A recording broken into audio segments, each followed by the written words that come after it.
Every week we chat to ex-players, supporters and invited guests here on Belmont Banter. Welcome to the official podcast of Whitstable Town FC, whose main club sponsor is Fibertech UK Limited. Well, hello again, everyone. And today's guest is none other than Jason Bragg. Now, I say none other than because Jason's not only a player at Whitstable Town, captain of the team, but he also ended up as manager of the team. And there's not many players that have done that in the history of the club. So, hi, Jason. How are you, mate? Hello, Tone. Yeah, I'm okay. Yeah, well, what we want to do today, Jason, is just go over a bit of your time at football. And also, what I'd like to know is where you first started at football. And I'm like, go right back. So when you was at school, I don't know, when did you start playing, 9, 10 or whatever? Because I haven't got any clue about what you did when you were young. Well, I'm originally from East London. Right. I'm originally from down in East London, up in East London, sorry. And yeah, I played for you might know. I played school football and district football, and I also played for my first boys' club was Senrab. Wow. Yeah. Now Jace, let me stop you there. That is some club to start your football career with. Yeah, it was. There's been a few come out of Senrab, haven't there? So absolutely. Yeah, it was a good setup. It was a good setup. Obviously, I'm talking years and years ago, but yeah, there was a few big names there. So yeah, it was good. That was my first introduction to football. Sunday morning was Senrab. Go on, I don't mind your name dropping. You can name drop all you want. Do you know how they got the name Senrab? No, I don't. I presume it must be an amalgamation of a couple of names. I don't know. No, it's the club was actually on Barnes Street. All right. And Barnes Backwoods. Yep. Senrab. Oh, right, got it. Never knew that's that. Where that's where the name come from. So yeah. So what age were you when you started with them? Wow. Probably I was in junior school, so it would have been maybe 9, something like that. 9, 10. Yeah. And then I played with them up and through into secondary school. Yeah, I had some good times there. Good times. I'm sure you did. And when did you move on from Senrab? Where did you go next?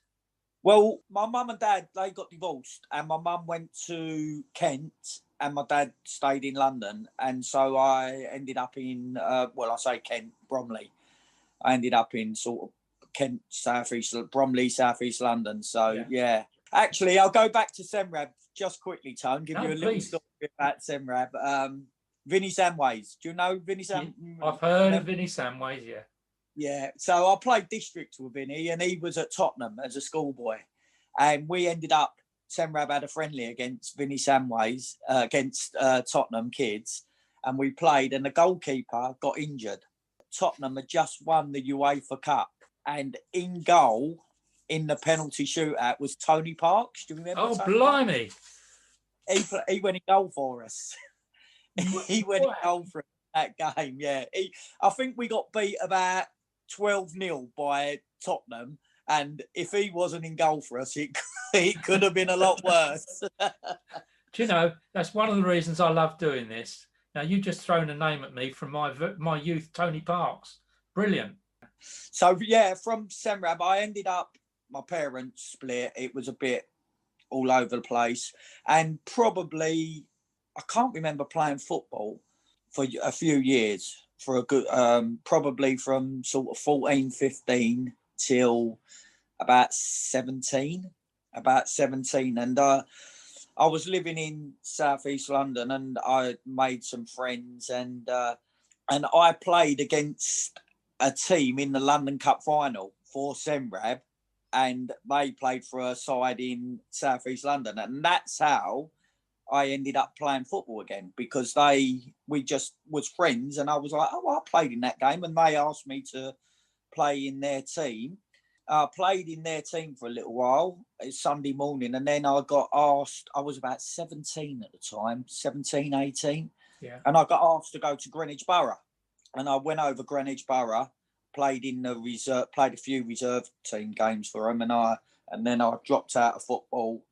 Didn't like it. They had just sold Ian Wright the year before, so they had loads of money. Greenwich Borough, they had a lot of money. I didn't even get a sniff. I didn't nowhere near. I was getting minutes for the reserves, wow.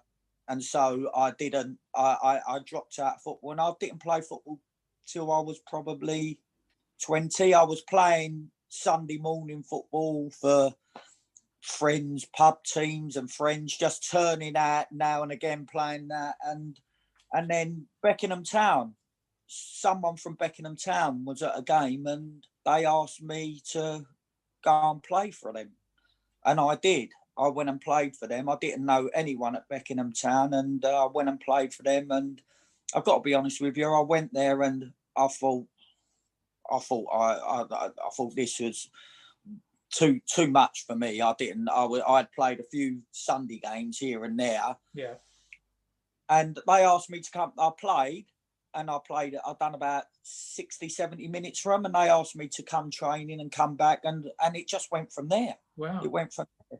So yeah, it was from being looking good as a kid, playing district and playing for Senrab, a big club, and doing nothing for pretty much 6 years, like the odd game here and there. And it's a shame really, but a lot of people's parents split up, but it just happened. The mind split up, and I lost my way a little bit with football.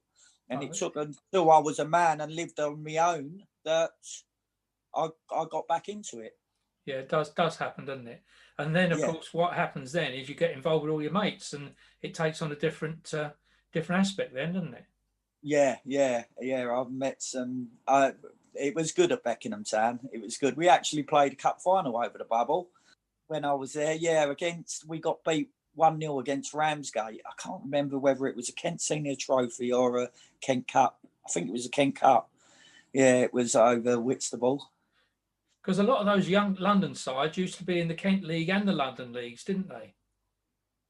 Yeah. Beckenham didn't. Beckenham was in the Kent League. Just in the Kent League, yeah. Yeah, they was in the Kent League. So how long you at Beckenham then? I signed for Beckenham midway through the season. They was really struggling. I think they were right near the bottom. They had just sacked a manager, and they got a new manager in, and he was bringing in new players. So I joined halfway through a season, and I think I finished that season and done 2 full seasons with him. He built a good side there. There was some good players at Beckenham, and we had a good side. I think the last season I was there, I think we ended up finishing about 6th in the league, and I done all right. I got a few. We got to the final. I got managers player of the year and supporters player and things like that. And nice. I had enough, and I just needed a change. I went over to Essex. And I played for Tilbury, and we played against Grays in a friendly. And I played for Tilbury, and then Grays asked me to go and play for them. They was conference at the time. They were a good side. They was far too good for me. Far too good for me. I went there. It was a pre-season. It was summer. I had a couple of little turnouts for them, getting 10, 15 minutes, and I didn't. I didn't go back. And I went back and played for Tilbury. I done probably half a season for Tilbury. I didn't like it. It was the Essex Senior League, I think they were in. Yes. And I didn't like it, Tony. It was different to different. It was different to like the Kent League and it's only the other side of the water, but I just couldn't get on with it. I couldn't get on with it. I just found it a lot slower. Really? Yeah, I found it a lot slower. In them days, Tone, you got me at the end of the career when I couldn't run around, but in them days I was flying up and down the pitch, and they was a lot slower. So yeah, and Well, I come back over to Kent, and yeah, from Tilbury I think I went to Furness. Yeah, I did. I went to Furness. Yeah. I signed for Steve Brown at Furness, and had a couple of years there with him. Oh, what a character he is, old Brown. Did you know him? No, I didn't. I've heard about the name. I mean, you know, in football you hear these names, but no, I didn't meet him. Yeah, he was a character. Good man. He was an ex-pro. Good bloke. Yeah. Good team over there. Hard team.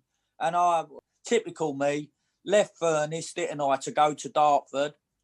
And what happens? Last game of the season, we play each other for the league title, don't we? Oh no! Do you remember that game?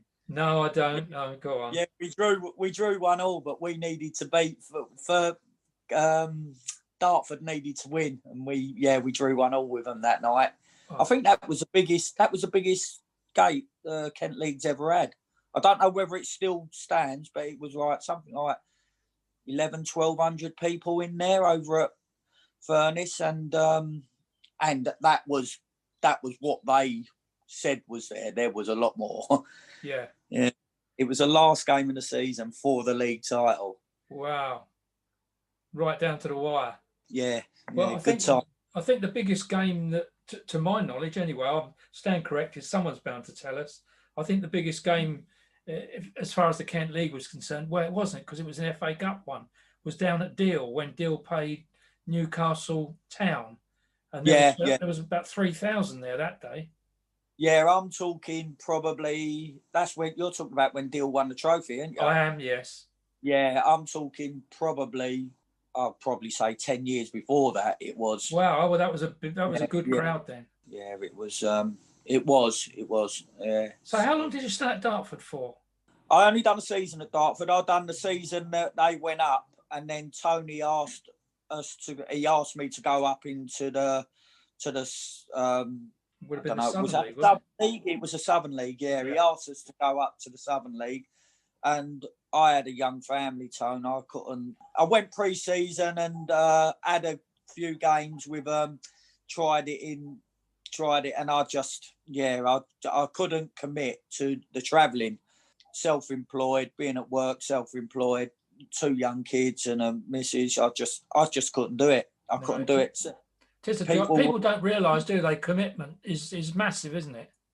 Well, yeah, you need to have an understanding employer who will give you the half days and things like that, because there's quite a few of them you need. Even in that Southern League, you still need to get away from work early, and you're getting home late, and it's not the money of the higher up the conferences and that where you can justify it. So yeah, it was, and so I just said to Tony Burnman, great man, and he understood, and I just went where I wanted. He wanted to take me. So I just said to him I couldn't do it, and so I went on from there, and that's when I met our mutual friend, Mr. Roseman. I know who you're going to say. Before we start talking about John, what position were you playing at that sort of age then? Well, when I first started, I was put wide at midfield, always played midfield, and I was put wide, and then I was going in the middle and wide. Tony Berman liked me playing wide, but before that at Tilbury and at Furness and that, I was centre midfield. Right. But I wasn't sitting and holding how I did at Whitstable. I was a box to box in them days. Would it be a bit like a wing back they play today then? You know, where you're up and down. Oh no! It was a 4-4-2. Bump, bump, bump. That's what it was in them days. Right. It weren't no wing backs. No, I played wide, as I say. I played as chalk on me boots for them. Chalk on me boots. Up and down the line. I love that. What an expression. I haven't heard that for a few years. Good one. Hey, so how did you end up meeting John then? Because there's always a story with John. I knew Charlie. I knew Charlie Pooley. Yeah. I knew Charlie from Sunday morning football. and I knew Gary Hillman. Oh, yeah, good Gary. Yeah, I like Gary. Yeah, I'm still good friends with Gary now, so I'll still, see Gary quite often now, in touch with Gary. But I knew Charlie and I knew Gary, and they asked me to go to Cray, and Cray wasn't. They were struggling. They had been struggling at the time, and it was Maloney. He was in with Gary. All right, yeah. Kelly now, isn't it? But yeah, I don't know what then. But he was in with Gary, and it was this big hype up the line that Cray was doing this thing, and I went and met up with Gary and John and Charlie, and he obviously John knew me from Kent League football. Yes. And he just asked me to come and join, and we had a chat. He said he wanted to make me captain and everything. And I went there. I went up to Cray and had a couple of years there with him, and got good friends at Cray still. Yeah. Yeah, I like Cray. Good club. Good club. Yeah. Yeah. So that's our first come to meet John Roseman there. So how long did you spend at Cray then? A couple of years? Yeah, 2 years I think I've done. We done a season with John, and then the start of the second season, and then he got offered a job at Chatham, was it? Yeah, or Sheppey. I would have said it was Sheppey, to be honest. I think he'd done Sheppey before Cray, and then I can't remember, but I ended up playing for Chatham and Sheppey. Oh right. He went to wherever he went, John. Yeah. I think it was Chatham or Sheppey. Yeah. And Gary there was me, Mickey Simmons, yep, and Jenko. Yeah. And Gary wanted to make a player manager. All right. And we were the three he was talking to without me even being interested or putting my name forward. So Gary Jenko ended up getting the job for Cray as the Cray manager, and he made some strange decisions early, Jenko. I think he might have been sort of, because me and Mickey was also being touted as the manager, he dropped Mickey Simmons, who in my eyes was one of the best goalkeepers in the Kent League at the time. Yes. And he brought the reserve goalkeeper in. He took the armband off of me and give it to someone else, and he was just making a statement, which is fair enough. Yeah, it's fair enough. And I ended up Roseman then come in. John and Roseman come in for me it was Chatham. I went Chatham and then Sheppey. He come into me at Chatham because I didn't play for Sheppey I did play for Sheppey under John. It must have been Sheppey, and he come in for me and promised me everything, armbands and this and that, and I ended up going with John, to Sheppey, and so I left Cray, and Jenko done well there. Jenko, he done well in the end, but then I ended up at Sheppey with John. Yeah. What a character. Yeah, he took me wherever he went in. From where I met him, that was it. I played for him at Cray, Sheppey, Chatham, and Whitstable. That's right. Was Charlie with him all the time as well? Because he was Charlie. Yeah, Charlie was there all the time with him, everywhere. Because I think originally John and Tommy Sampson, I think they done I don't know where, but I'm sure they worked together early. I think John might have been his number 2, or then before he got his own job. John was number 2 with Tommy when Tommy was at Herne Bay, when he very first started at Herne Bay. Right, that must be how John got into it. But from when John got his own jobs, I think Charlie was his man. Yeah, definitely. Definitely. I like Charlie. He's a good guy, isn't he? Good man, Charlie. Yeah, good morals. Yeah. I mean, an intimidating figure, but a gentle man. Oh yeah. He played a decent standard. He was at Dulwich Hamlet. Really? Yeah, Charlie, good forward. Yeah, in his day. So in the full circle, you've gone from clubs in London, clubs in Essex, now down into Kent full time. Yeah. And then you end up at Whitstable. Yeah, I loved it there. And ended up as captain as well. That was that. Do you know something, Tony? It's not nice when a new manager brings you in and you get and straight and you're given the armband and that. The players, they don't like it. No, I'm sure they don't. They don't like it, and it was. I think Scott Forbes was the captain when I went over there. Yep.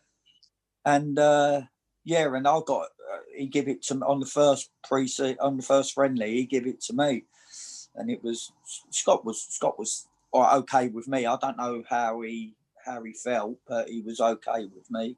But I ended up with the armband. I loved it. Yeah, it can be funny that when someone comes in and, as you say, promotes you and all the rest, and think, who's this new guy coming? And all of a sudden you're captain. Yeah. But you had a decent side at Whitstable, didn't you? Yeah. We done all right. The first season, I don't know what the budget was, but he got a lot of players from up London way. He did. Because I was living in Kent then. I was living in Canterbury when I played for Whitstable. So I wasn't travelling up from London, but I knew all the London boys he had brought up. And he brought in a lot. He brought in quite a lot. And it was just, it was good players, but I think we should have done better. Well, I did an interview with Soji last week.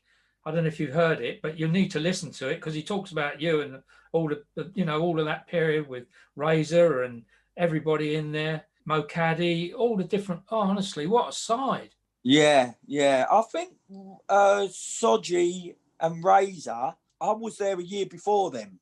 And they come the following year because I thought that Rosie had signed Razor to take my place at the time. I never spoke about it to anyone, but I thought, he's getting someone in to replace me. Because I just couldn't see it. He signed Neville Gordon. Yes. Right. And they were all centre midfield players. And I was thinking, blimey, what's going on here? But so that was the second season. The first season, he kind of kept some of what he inherited with. He had Scott.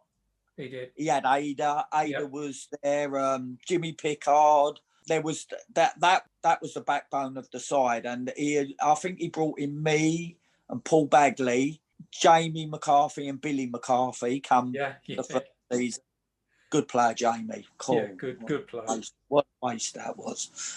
But and then the following season is when he brought all of the Chrissy Barretts. Mo Caddy. I don't think Mo come originally. I think he come after. Yeah, I think it was like Darren Amos, Neville, Soji, Razor, and there was a few of them who come.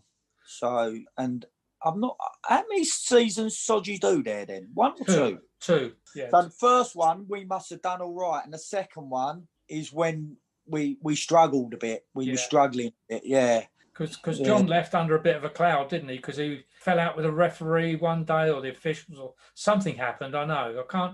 I can't quite remember now. Yeah, he was. It was a strange match, weren't it? Rosie and Whitstable, because Whitstable was such a nice club. It was such a nice, and everyone loved Whitstable. And Rosie, I can't remember a referee ever saying a nice word about him. No. He would give them hell every single game. I know. And so, it wasn't a surprise when he was in at them all the time. But I still to this day don't know the reason. All I know is that he parted ways. I don't know why. Well, I think that was at the nub of it. I mean, we used to laugh standing on the sidelines because you'd suddenly see the ref stop, turn around and look at John and march over to the dugout, and you think, oh no, here we go again. And he used to go for him, didn't he? Oh my goodness me! But he had such a nice side about him as well. You couldn't help like the man. Yeah, once the football was finished, a different man altogether. Well, Scott Porter's the same. I don't know if you've had any dealings with Scott at all. Scott Porter, exactly the same. Scott used to just lose his rag over nothing, you know.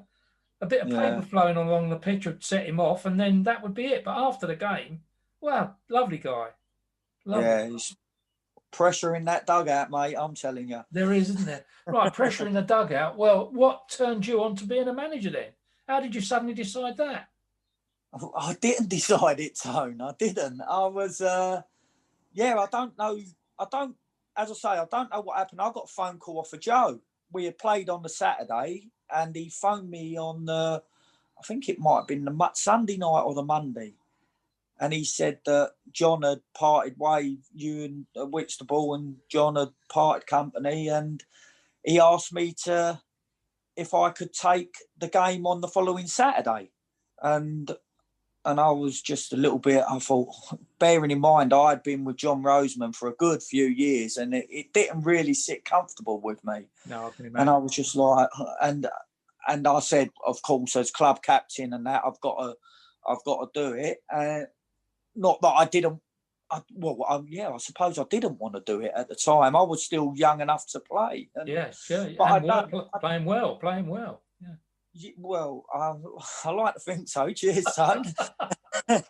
And so I took it on I turned up on the training, and we took it because I think I'm not really sure, but I think something happened, and I think Sodgy and Razor was leaving the club. Yes. In that time, and we got them back in between me and Joe and Bruce and everyone. We got him. They come back, and we went training, and I knew the boys, and I just wanted to make it. I wanted to make us laugh again, because I think we must have been down in the bottom 5 or something. Yeah, you were. Yeah, we were struggling, and we had some good players there, and it just snowballed. We just went on runs, and we just loved it. Yeah. We was just having a good time, and we were playing decent football, and it just happened. And all what happened was, Joe was saying, it was like a week by week thing. I think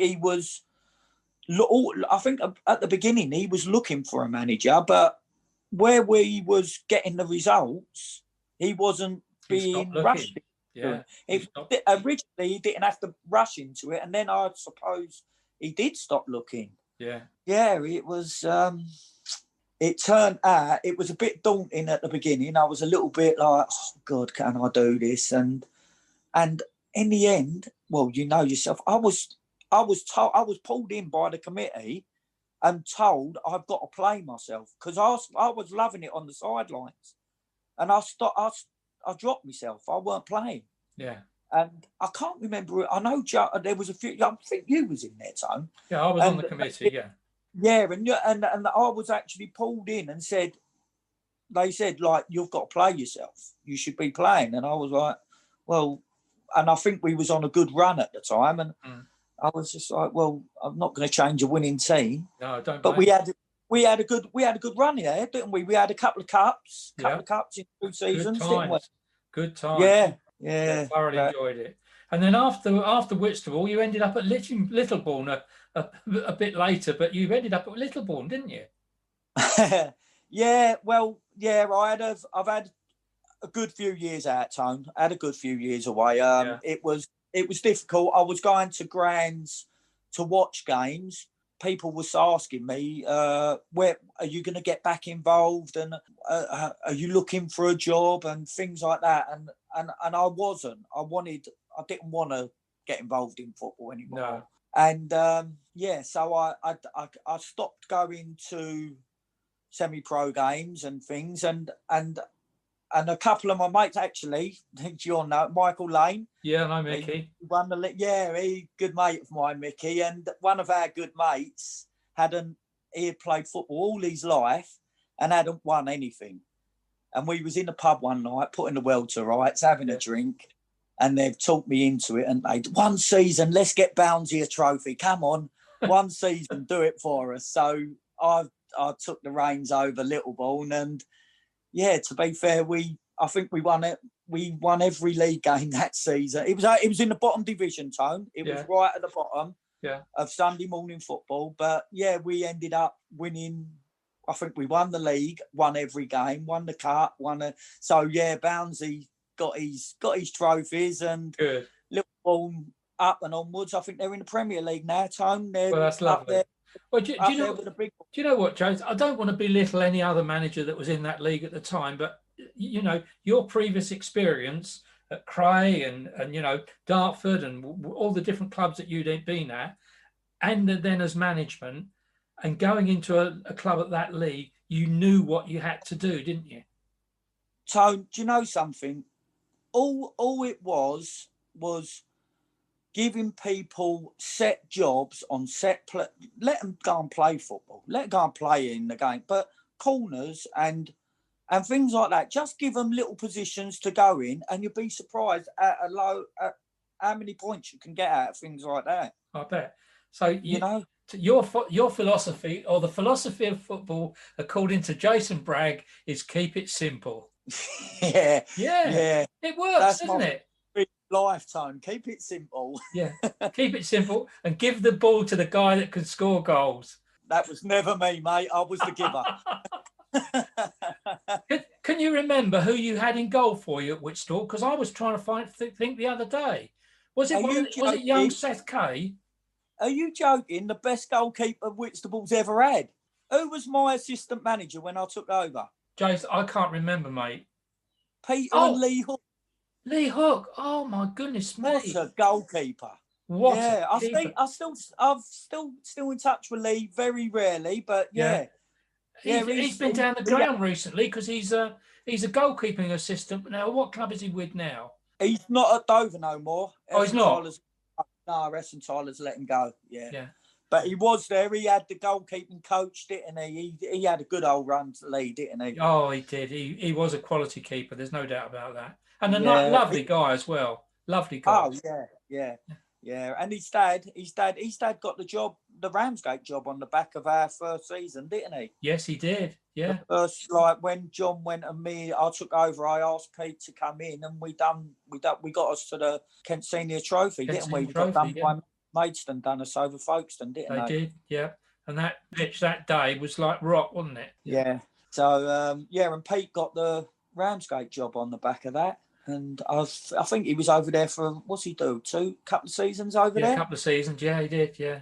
Next time you're kicking your heels, you need to get down the Belmont and say hello to a few. Yeah, I do. It's been a long time, Tom. It's been nearly 20 years. I know. Well, the other week there, past me. The other week there, old Keary turned up. Andy Keir.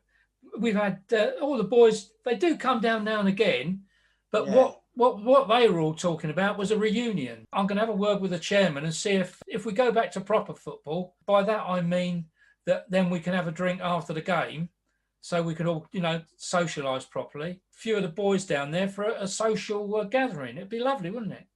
I'd love that, Tone. I'd love that. I'm in touch with a few of them, but there's lots I've not seen or heard from for years and years. So that'd be great. That would be really, really good. That would be fantastic. Well, unfortunately, Jace, our time is up because we are on a timescale with this thing. So all I can say from my part is, I don't know, I'm sure you've enjoyed it because you've been rattling on 100 miles an hour, which is really good. Is that from me, I know when we first talked about doing this, I bet you had misgivings. You thought, oh, what have I got to say? What have I got to talk about? But you'd be surprised. The names start coming back, don't they? It's quite amazing. So from me here at Belmont Banter and from Jason there, I'd just like to thank Jason for coming on. I'm sure he's going to send this out to all his mates and they'll all have a laugh when they hear their names mentioned. And we'll catch up with you again next time. Thanks very much, everyone. Take care. Cheers. Cheers, Todd. Join your host, Tony Rouse, every week on Belmont Banter for news about local football in Kent and beyond. I do hope that you've enjoyed today's episode of Belmont Banter. Don't forget there's a new episode out every week which comes out on a Sunday night, early Monday morning. And you can leave your suggestions for a guest to invite at the end. And leave a like and don't forget to pass it on to all your mates. Cheers!